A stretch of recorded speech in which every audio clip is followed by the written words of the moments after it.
Video के last में मैं आपको बताने वाला हूं कि मैं क्या कर रहा हूं इस वक्त अपने पोर्टफोलियो के अंदर, मैं किस तरीके की एक्टिविटी और गतिविधियां कर रहा हूं। दोस्तों, आज हम देखने वाले हैं निफ्टी के एनालिसिस। जैसा कि आपको पता है कि निफ्टी ने जो है ऑलरेडी ओपनिंग हुई 19,576 के आसपास और निफ्टी ने जो क्लोजिंग दर्ज कराई 19,428 के आसपास। लो बनाया निफ्टी ने 19,412 और हाई जो बनाया है 19,645 के आसपास और एक bearish candle weekly time frame में क्लोजिंग दर्ज कराई। तो इसका क्या मतलब है? आरबीआई ने जो मॉनेटरी पॉलिसी पेश की और आरबीआई की जो मीटिंग्स थी उसके क्या रिजल्ट्स आए, उसका क्या इंपैक्ट होने वाला है, इन्फ्लेशन का जो डाटा है उससे हमें आगे किस तरीके से डिसीजन लेना चाहिए और ब्रेंट क्रूड ऑयल क्या कर रहा है, यूएसडी आईएनआर डॉलर जो इंडेक्स है वो क्या कर रहा है, इन सारे जो है चीज़ों को कलेक्टिवली इस एक वीडियो में मैं डिस्कस करने वाला हूँ। लास्ट में दोस्तों इंपॉर्टेंट बात बताने वाला हूँ कि मैं क्या कर रहा हूँ, तो बिना स्किप किए देखिए। इन बिटवीन भी बहुत सारे ऐसे नगेट्स, बहुत सारे ऐसे नगीने, बहुत सारे ऐसे हीरे, बहुत सारे ऐसे डायमंड्स मैं देता रहता हूँ जो अगर आप लिख कर रखो तो ओवर द लॉन्ग पीरियड 6-7 महीने, साल भर में आपको कोई भी कोर्स करने की जरूरत शायद ना पड़े दोस्तों। तो इससे पहले वीडियो शुरू करूँ, आप लोगों से गुजारिश है, अगर आप बिगनर्स हैं, चैनल पर नए हैं, चैनल को सब्सक्राइब कर दीजिए, बेल बटन दबा दीजिए ताकि जब भी नए वीडियोस डालूं आप लोगों तक पहुंच सके और आप उससे फायदा उठा सके। दोस्तों, एक इंपॉर्टेंट अनाउंसमेंट था। मार्केट को लेके हर आदमी सीरियस है, मैं इस चीज को मानता हूं, तभी आप अपना कीमती वीडियो जो टाइम देकर ये वीडियो को देख रहे हो। तो अगर आप सीरियसली जो है मार्केट को सीखना चाहते हो तो मात्र 400 रुपीज में 2 मंथ की वैलिडिटी के साथ आपको बिल्कुल जो है स्विंग ट्रेडिंग कैश मार्केट में सिखाया जाएगा। नीचे डिस्क्रिप्शन में लिंक है, आप जाकर तुरंत ज्वाइन कर लीजिए और देखने की कोशिश करिएगा कि स्विंग ट्रेडिंग के अंदर कितना बड़ा पैसा बनता है। तो चलिए चार्ट पर चलते हैं, बिना स्किप किए और देखने की कोशिश करते हैं निफ्टी का एनालिसिस किस तरीके से निफ्टी अगले हफ्ते काम करने वाली है। दोस्तों हम चार्ट पर आ गए हैं। वीकली टाइम फ्रेम का निफ्टी बैंक का चार्ट ओपन है। इससे पहले हम चार्ट्स का डिस्कशन करें, चलिए देखते हैं एफआईज और डीआईज ने क्या कारोबार किया।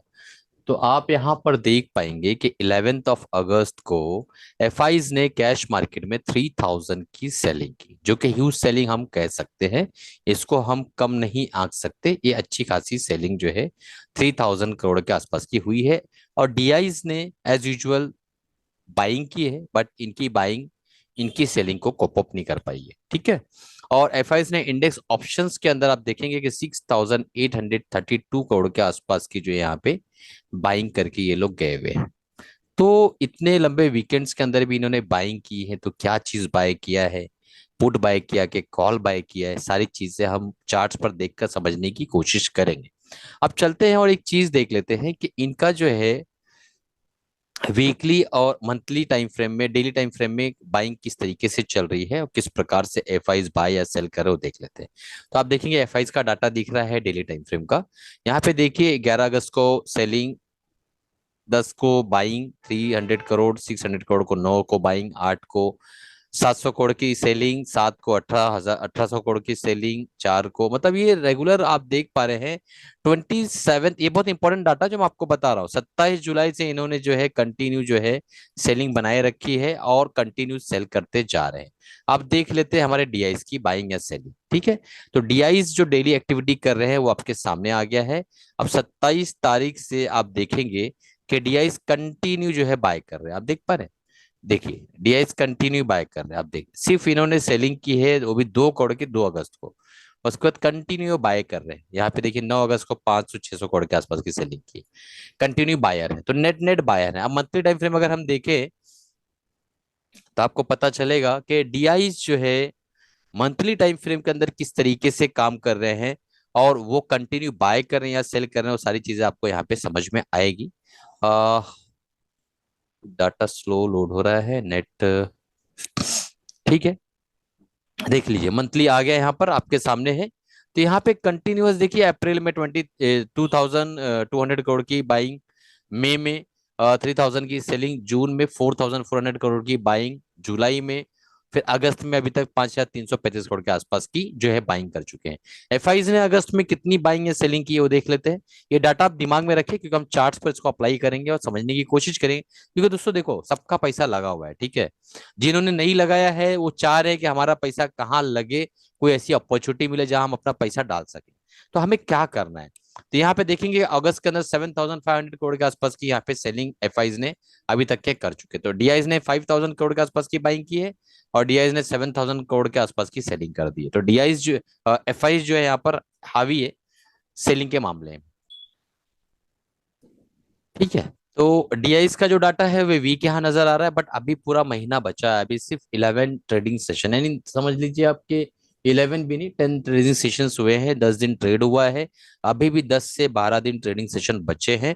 तो इसमें क्या होने वाला है वो देखने की बात है, देखा जाएगा कि किस तरीके से जो है काम होने वाला है। तो यहाँ पे देखिए 5,000 यानी 2,000 करोड़ जो है डीआई एफआईज ने एक्स्ट्रा जो है यहाँ पे सेलिंग कर दी हुई है।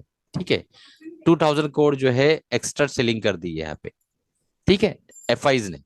तो अब इसका इम्पैक्ट कितना पड़ा है वो भी हम देखेंगे। चलिए सबसे पहले देख लेते हैं किस तरीके से कारोबार चल रहा है।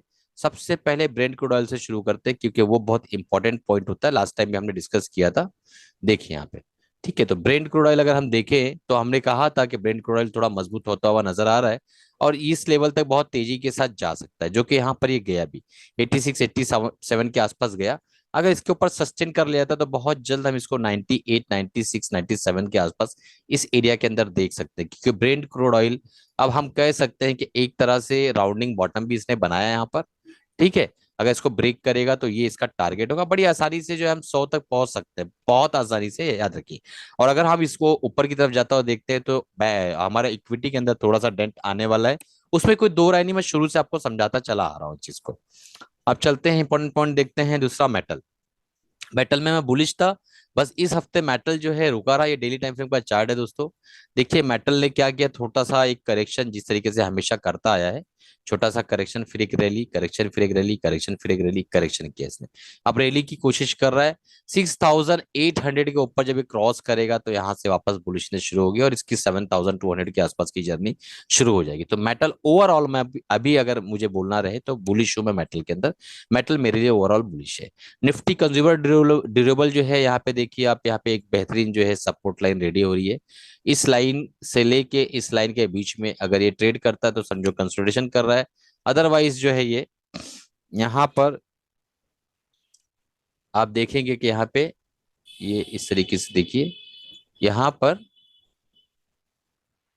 हाँ, ये लेवल इसके नीचे नहीं आना चाहिए, इसके नीचे अगर आ जाता है तो समझ लीजिए कि थोड़ा सा इसका जो चार्ट स्ट्रक्चर डिटोरिएट हो रहा है, बट ओवरऑल बुलिश है कंज्यूमर ड्यूरेबल। ठीक है,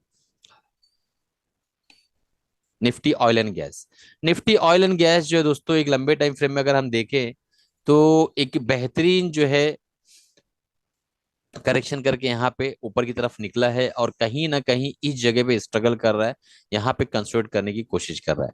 तो अगर 7,800 के नीचे उतरता है तो ही इसको हम थोड़ा सा बेरिश मान सकते हैं, बट ये जो सपोर्ट लाइन यहाँ से जा रही है इस पर इसको एक बार फिर से सपोर्ट मिलेगा 7,700 के आसपास। तो इस चीज को गौर रखिएगा, इस स्तर को जो है ध्यान में रखिएगा, इस स्तर को। निफ्टी नेक्स्ट 50 ठीक है कंसोलिडेशन में है, ओवरऑल ये भी प्रिपरेशन कर रही है, जिस तरफ निफ्टी जाएगी उस तरफ वे भी भागने की कोशिश करेगी।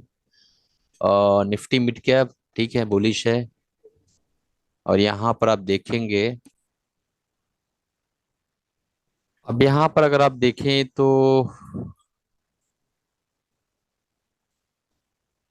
एफएमसीजी, तो एफएमसीजी वीक लग रहा है। देखिए एक चीज समझिए, जब भी क्रूड ऑयल जो है ना, क्रूड ऑयल ऊपर की तरफ जाएगा तो एफएमसीजी के अंदर जो है ना एक डेंट लगेगा, बट मुझे ऐसा लग रहा है ओवरऑल बहुत ज्यादा वीक नहीं है एफएमसीजी दोस्तों। एफएमसीजी के अंदर एक अच्छी रैली तो हमने देखनी बीच में देखी, बट बहुत ज्यादा वीक नहीं है। मुझे ऐसा लगता है कि कहीं ना कहीं इसको इस स्तर पे 50,700 के आसपास यहाँ पे इसको सपोर्ट मिलना चाहिए और यहाँ से एक स्ट्रक्चर बना के ऊपर निकलने की कोशिश करेगा। ठीक है, मीडिया स्ट्रांग है, एनर्जी सेक्टर स्ट्रांग, रियलिटी थोड़ा वीक हुआ है अभी, बट मुझे ऐसा लगता है कि इस जगह पे इसको सपोर्ट एक मिलना चाहिए, इस लेवल पे 500 के स्तर पे, इस लेवल पे इसको सपोर्ट मिलना चाहिए। अगर ये करेक्शन करते हुए नीचे की तरफ आता है तो यहाँ से जो है लगभग लगभग 530 है तो 505 पकड़िए, 25 5-6% के करेक्शन और इसमें आ सकती है, हम इसको देख सकते हैं। ऑटो सेक्टर थोड़ा सा कंसोलिडेशन में जा रहा है, हम इसको इस स्ट्रक्चर को अभी वीक नहीं बोल सकते जब तक कि ये लेवल टूटता नहीं है, ठीक है। 14,800 का लेवल जब टूटेगा उसके बाद ही हम कह सकते हैं, वो भी वीकली टाइम फ्रेम में, तो हम कह सकते हैं कि ये वीक हुआ है। अदरवाइज ऑटो अभी भी मेरे हिसाब से बुलिश है। आईटी जो है दोस्तों कंसोलिडेशन में है, 31,580 31,580 के आसपास जब क्रॉस करेगा, डिसिसली अच्छे कैंडल के साथ ब्रेक करेगा, तो हम कहेंगे कि ये बुलिश हो चुका है। अदरवाइज इसको कंसोलिडेशन कह सकते हैं। बाकी आप यहाँ पे देखिए रेंज बना चुका है, इसके बीच में आप जंपिंग कर सकते हैं, स्विंग ट्रेड कर सकते हैं छोटे छोटे उसमें। निफ्टी फार्मा बुलिश बहुत बढ़िया तरीके से। यूएसडी इंडेक्स,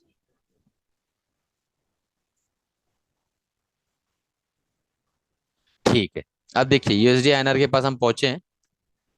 ये बहुत इंपॉर्टेंट है, मैंने लास्ट टाइम समझाया था कि ये जो लेवल है दोस्तों, ये बहुत इंपॉर्टेंट रेजिस्टेंस लेवल है। इसको ब्रेक अगर करता है 82.8 या 83 पकड़ लीजिए, तो फिर हम जो है इसके अंदर काफी वीक होने वाले हैं, और हमारा जो है इस इक्विटी पे काफी नेगेटिव इंपैक्ट पड़ेगा, जिस तरीके से क्रूड ऑयल का पड़ता है। तो ये एक लेवल है, एक रेंज बना हुआ है इसने, 80 से लेके, हम 80 से ही पकड़ लेते हैं, 81 से, ठीक है, 81 से लेके 83 के बीच में एक रेंज बना लिया इसने, और इसी बीच में यूएसडी आईएनआर घूम रहा है कंटिन्यू कई महीनों से, आप यहाँ पे देख पाएंगे। तो इस तरीके से यहाँ पे ये काम कर रहा है, ठीक है दोस्तों। तो अब चलते हैं और हम अपने इंपॉर्टेंट पॉइंट्स की तरफ, जो कि है निफ्टी बैंक। तो Nifty bank weekly time frame का चार्ट है, 200 वीकली मूविंग एवरेज लगा रखा है, नीचे आरएसआई लगा रखा है। तो आरएसआई देखिए यहाँ पे क्लियर कट आपको आरएसआई में एक चीज मिलेगी, जो समझने की कोशिश करिए मैं क्या कहना चाह रहा हूँ आरएसआई के ताल्लुक से। ये देखिए आरएसआई 55.50 है, तो अबो 50 अबो 60 जो है हम एक अच्छा बुल ट्रेंड मानते हैं। तो ये 50 के अबो है, जब तक के कोई आरएसआई के हिसाब से अगर ट्रेड कर रहा है तो उसको इतना ज्यादा चिंता की जरूरत नहीं है, ठीक है।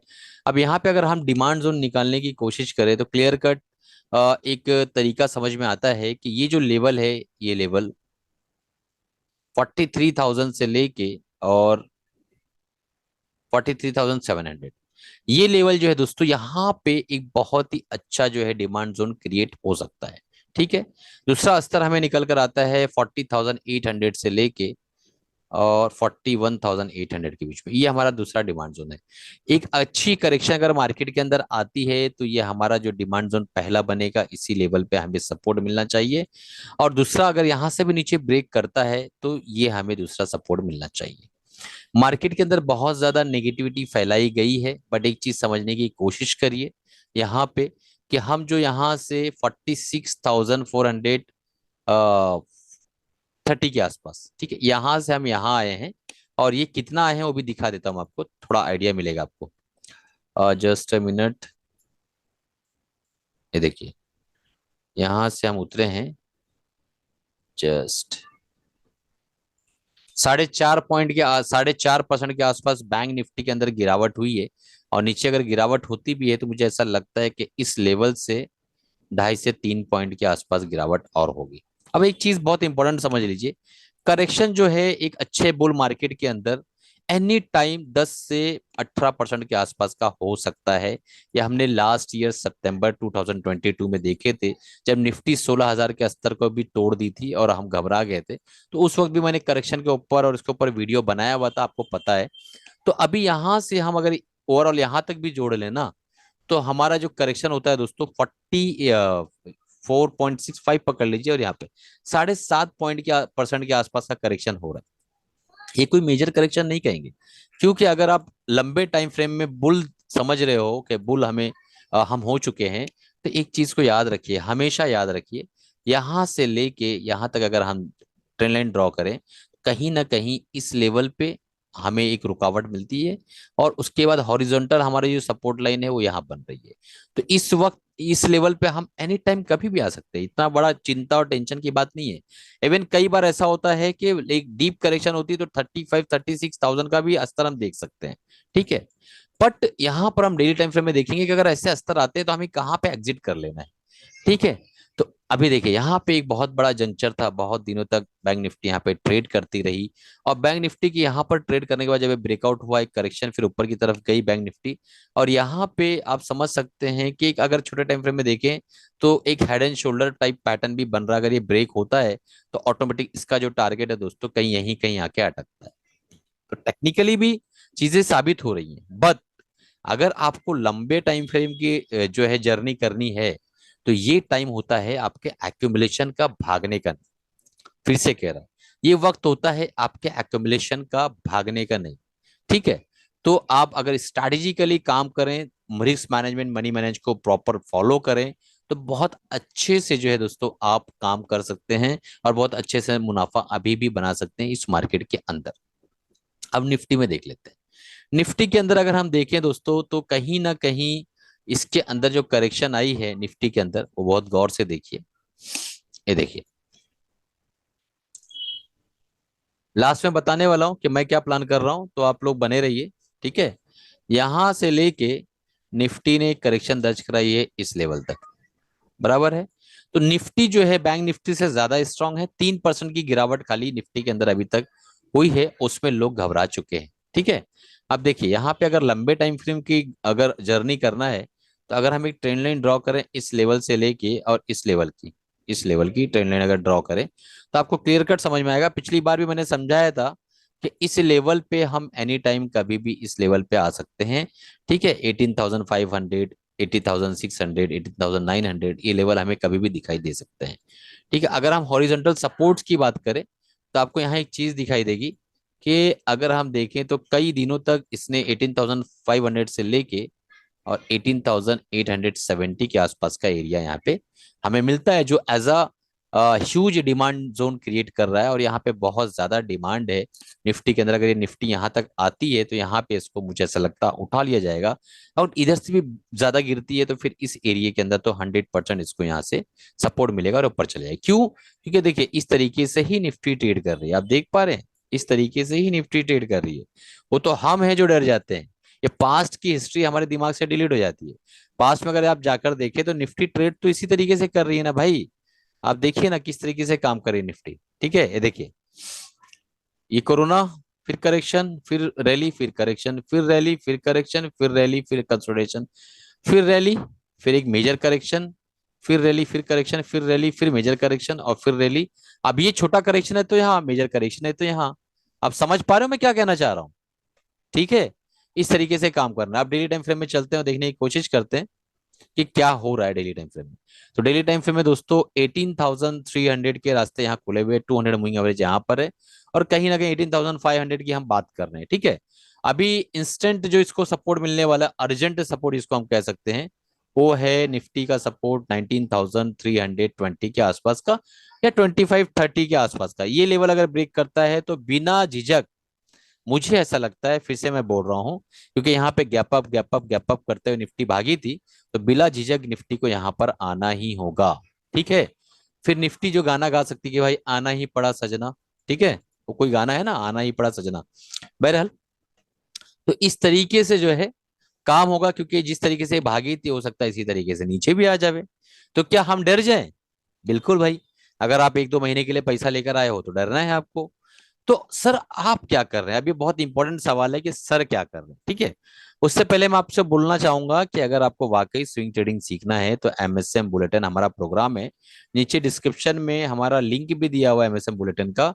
या अगर व्हाट्सएप पे आप क्वेरी करना चाहते हैं, तो 9768052120 ये नंबर है। इस पर आप जो है कांटेक्ट करके और डिटेल लेके उसके बाद आप उसको इनरोल कर लीजिए। 400 रुपीज के अंदर आप जो है कंप्लीट स्विंग ट्रेडिंग को सीख सकते हैं लाइव। मैं 1.5 लाख से एक बाकायदा पोर्टफोलियो बनाकर, और उसको 1 करोड़ की जर्नी में आपको दिखाने वाला हूँ 5 से 7 साल के अंदर। तो उसको आप जो है देखिए, समझिए कि छोटे अमाउंट से भी कैश मार्केट में पैसा बनता है। कोई जरूरी नहीं कि ऑप्शन में जाकर आप तैरें और डूब जाएं। ठीक है। तो अब चलते हैं और बात कर लेते हैं कि सर क्या कर रहे हैं। तो देखिए दोस्तों, सबसे इंपॉर्टेंट बात कि यहाँ पर अगर हम एक प्रैक्टिकली बात करें, तो हम बेरिश हैं, उसमें कोई दो राय नहीं है। और मैंने इस लेवल पे भी कहा था कि इसके ऊपर जाएंगे तो ही हम बुलिश होंगे। अदरवाइज हम छोटे करेक्शन में जाएंगे तो इस जगह पे आएंगे, बड़े करेक्शन में जाएंगे तो हम इस जगह पे आएंगे, और उससे बड़े करेक्शन में जाएंगे तो हम इस जगह पे आएंगे। ये मैंने आज से 3 हफ्ता पहले ही वीडियो डाला हुआ था। जो लोग कंटिन्यू मुझे फॉलो कर रहे हैं, पूरा वीडियो देखते हैं बिना स्किप किए, उन्हें पता है कि मैंने क्या कहा था। तो हम अब सेकेंडरी फेज में जाने की तैयारी कर रहे हैं, हो सकता है हम इस जगह पे आ जाए। इसका मतलब क्या है, हम भाग जाए? तो एक चीज याद रखिए, ये ग्राउंड है, ये ग्राउंड है, छोड़िए इसको हम हटा देते हैं थोड़ा सा, ऐसा कर देते हैं एक, यस ऐसा कर लेते हैं, थोड़ा प्लेन हो जाएगा, अच्छा रहेगा। ये है ग्राउंड, ठीक है, जिसमें इसमें प्लेयर्स हैं खेलने के लिए, यहाँ पे सब खड़े हैं, रेडी हैं।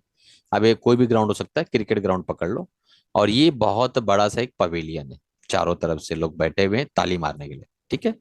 अगर आप ग्राउंड में से कूद कर भाग जाते हैं और पवेलियन में आ जाते हैं, तो आप यहाँ से अच्छा बुरा कुछ भी बोल सकते हैं, ताली मार सकते हैं, अंडे के छिलके फेंक सकते हैं, बटाटे फेंक सकते हैं, बट यहाँ पे आके खेल नहीं सकते। लेकिन अगर आप पिच पे खड़े हैं ना, पिच पे खड़े हैं आप, या बॉलिंग साइड या बैटिंग साइड, तो आप 1 रन जरूर बनाएंगे, आप 1 विकेट जरूर लेंगे, अगर कंटिन्यू आप खेल रहे हैं तो मेरा कहने का मतलब ये है कि अब हमें ऐसी स्ट्रैटेजी का उपयोग करना है जो ऐसे टाइम पे हमें काम करके दे, ऐसे टाइम पे हमें पैसा बना के दे। तो स्ट्रैटेजी क्या है, मैं बताता हूँ। ये हमारी रैली है, एक एग्जांपल दे रहा हूं, मान लो ये, एक एग्जांपल दे रहा हूं, एस्ट्रल, ठीक है, ये स्टॉक का नाम है XYZ एस्ट्रल मन। ये रैली हमने यहाँ पे बाय कर लिया था ब्रेकआउट पे, और हम अभी तक पड़े हुए हैं, और हमारे पास 45 से 50% के आसपास का प्रॉफिट है, और ये 52 वीक हाई के आसपास चल रहा है, ठीक है। ऐसे टाइम पे क्या करना है कि इस स्टॉक के अंदर हमें 50% का प्रॉफिट बुक कर लेना है। बहुत ध्यान से, बहुत इंपॉर्टेंट पॉइंट चालू हो गया, अब ध्यान दीजिए। 50% का प्रॉफिट हमें बुक कर लेना है, ठीक है। और एक स्टॉक है, ऐसा ऐसा नीचे की तरफ आया, और वो यहाँ पे ऐसा कंसोलिडेट करके ऐसा आया, यहाँ पे चल रहा है, और अपने 52 वीक हाई से ये लगभग लगभग 30 35 40% डिस्काउंट पे मिल रहा है। स्टॉक अच्छा है।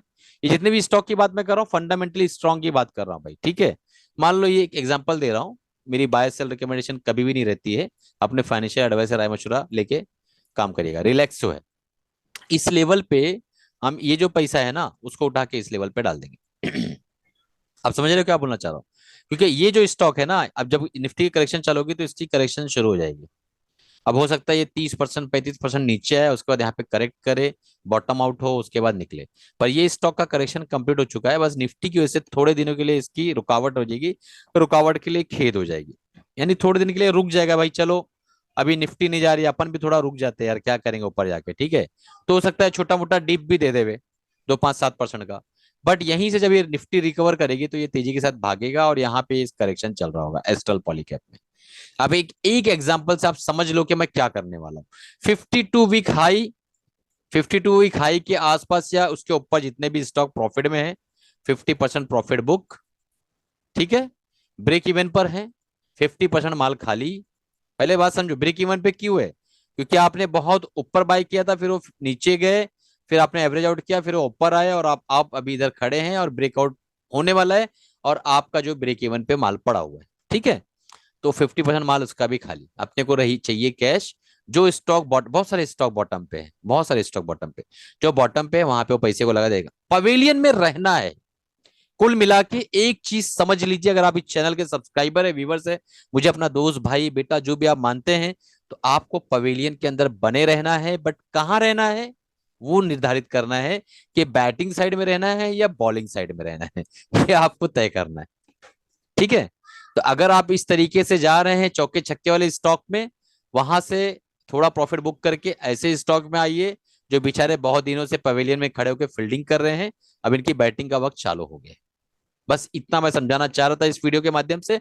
आप मुझे बताइए कि निफ्टी एनालिसिस के अंदर ये जो पार्ट मैंने लास्ट में 3 मिनट में आपको बताया है, वो कोई बता रहा है यूट्यूब पर? आप खुद मुझे कमेंट बॉक्स में नीचे बताइएगा, ठीक है। और लास्ट तक देखने के लिए बहुत बहुत शुक्रिया। और ये जो पार्ट है आपको कैसा लगा, कमेंट बॉक्स में लिख कर डालिएगा। अपने कुछ दोस्तों तक वीडियो को शेयर करिए, लाइक करिए, नए हैं तो सब्सक्राइब करिए, चैनल को जो है सपोर्ट करिए दोस्तों। इस तरीके के कंटेंट आपको मिलते रहेंगे। चलिए, कमाते रहिए, खुश रहिए, अपना और अपनी फैमिली का ख्याल रखिए। एक बहुत इंपॉर्टेंट डिस्क्लेमर देना चाहूंगा, मेरी तरफ से कोई भी बाय सेल रिकमेंडेशन नहीं है।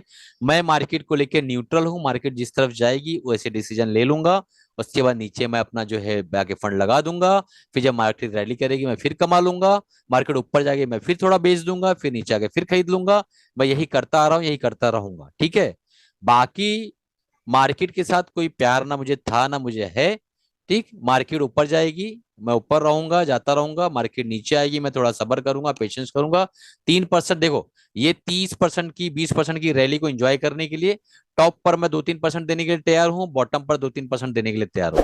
2% मैं नीचे दे दूंगा, 2% मैं ऊपर दे दूंगा करेक्शन के इंतजार में, और बीच का जो मेरा 20-25% है उसको मैं लूटूंगा, ठीक है। क्योंकि देखो बॉटम बन रहा है पता नहीं, जैसे ब्रेकआउट होता है तो पता चलता है, ऊपर जाती है बड़े बैठे रहो। टॉप बन रहा हो भी पता नहीं चलता, जैसे नीचे आती है फिर हमें पता चलता है। तो ये एरिया हमें तो इतना 2-2, 3-3% तो देना ही पड़ेगा। अच्छा दूसरी बात, ये कोई बॉटम और टैप टॉप निफ्टी का नहीं बन रहा है, ये मैं बता रहा हूँ सिर्फ 3 महीने के पर्सपेक्टिव से। 3 महीने के अंदर पूरी जो है दिशा पूरी चेंज हो सकती है निफ्टी की। एक महीने में भी चेंज हो सकती है, एक हफ्ते में चेंज हो सकती है। निफ्टी जो है सुप्रीम है, उसके सामने मैं क्या 5-5 मिलियन वाले सब्सक्राइबर जिन्होंने रखे हुए चैनल ना, वो भी कुछ नहीं कर सकते, ठीक है। तो हर एक एंगल से आप तैयार रहिए, अपने आपको प्रिपेयर रखिए। चलिए कमाते रहिए, खुश रहिए, अपना और अपनी फैमिली का ख्याल रखिए, अपने फाइनेंशियल एडवाइजर रामेश्वर के बाद काम करिएगा दोस्तों। मिलते हैं अगले प्रोग्राम में अगले वीडियो के साथ।